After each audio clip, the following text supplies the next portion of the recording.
Baik.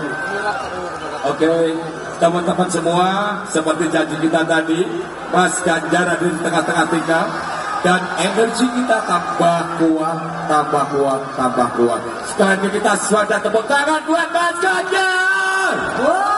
Mohon bendera sekali lagi, boleh digulung lagi teman-teman, turunkan dulu benderanya. Tolong teman-teman, mas-mas, mbak-mbak. Baik, terima kasih untuk semuanya. Terima kasih untuk semua yang sudah menunggu. Saya minta maaf. Sekali lagi saya minta maaf karena tadi dari Medan kita harus atur dan saya menyampaikan terima kasih. Terima kasih kawan-kawan menunggu semuanya. Ada selanggernya di sini. Selanggernya masih mau nunggu nggak? Yang bergerak.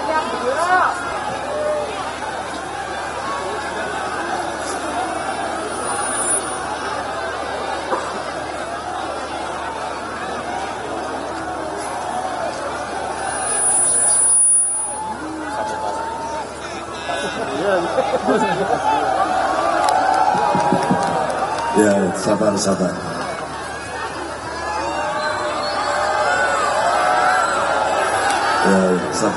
sabar. Masih ada yang mau nunggu selang?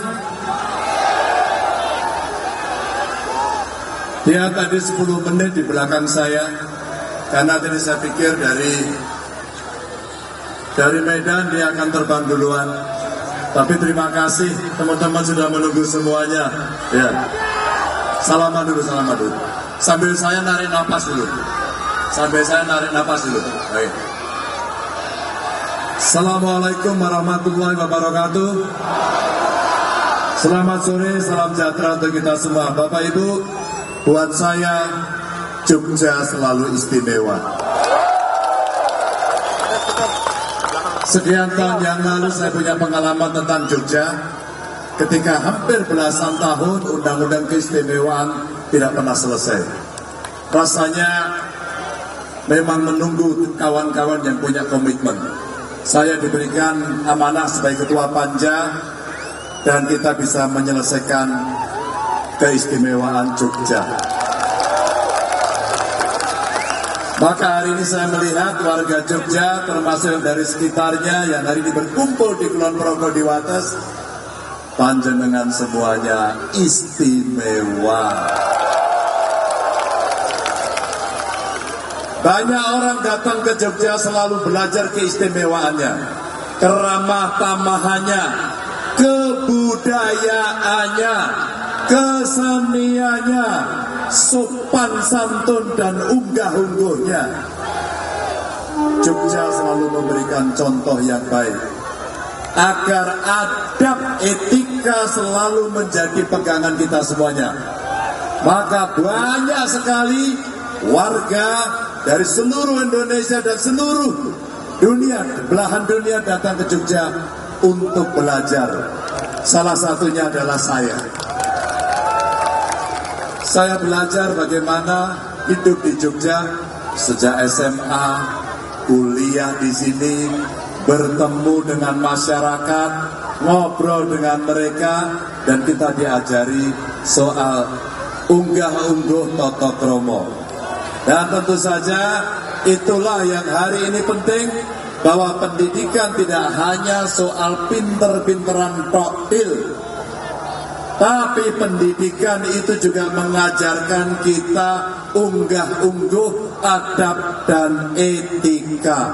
Itulah sebenarnya karakter yang diwujudkan sehingga banyak orang datang ke Jogja ini. Sungguh sekali lagi istimewa.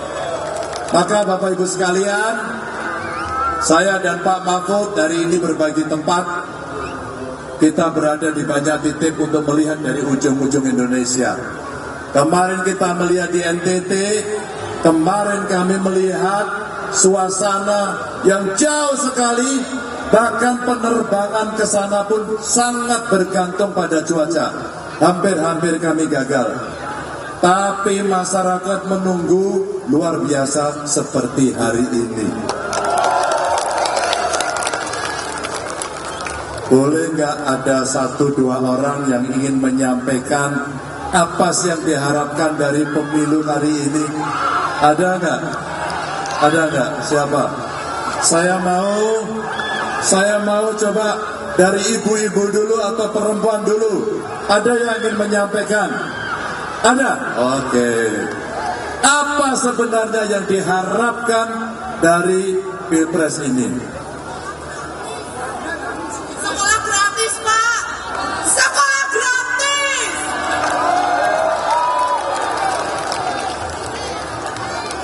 Ibu ini berpikir bagaimana masa depan anak-anak bangsa.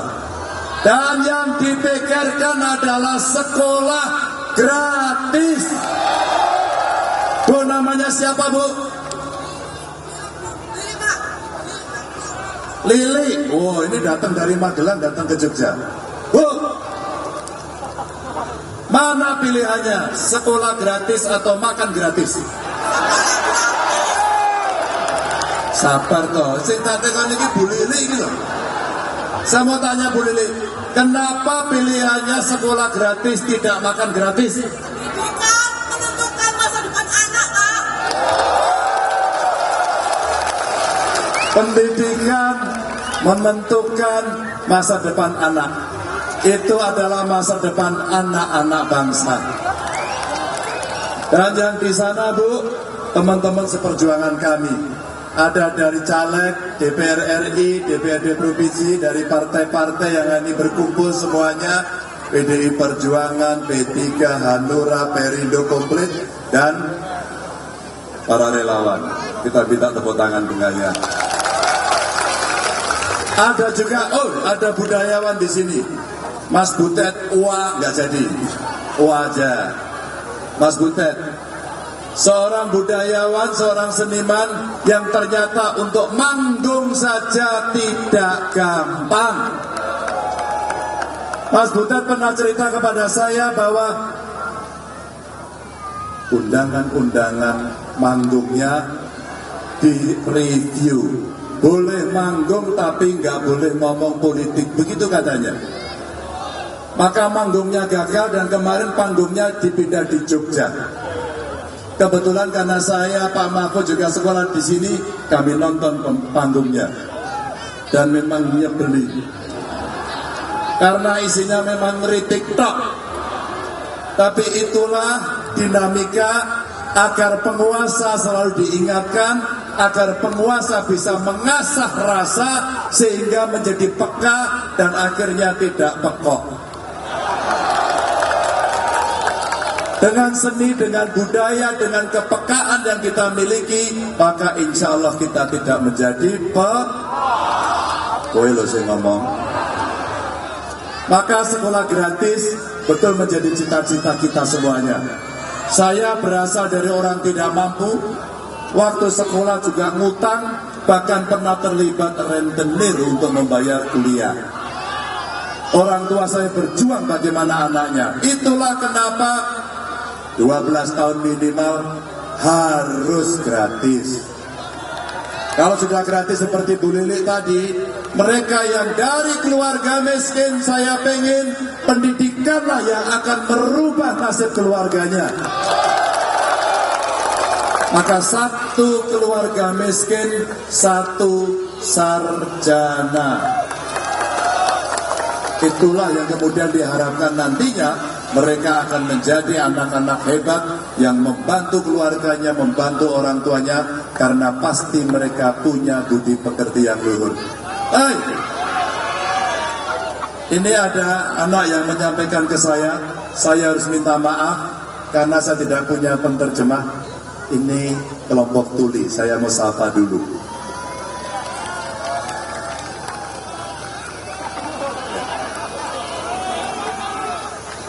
Ya. Aduh, terima kasih.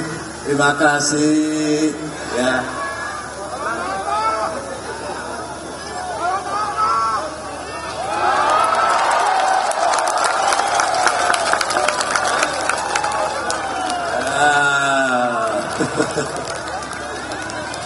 Ya.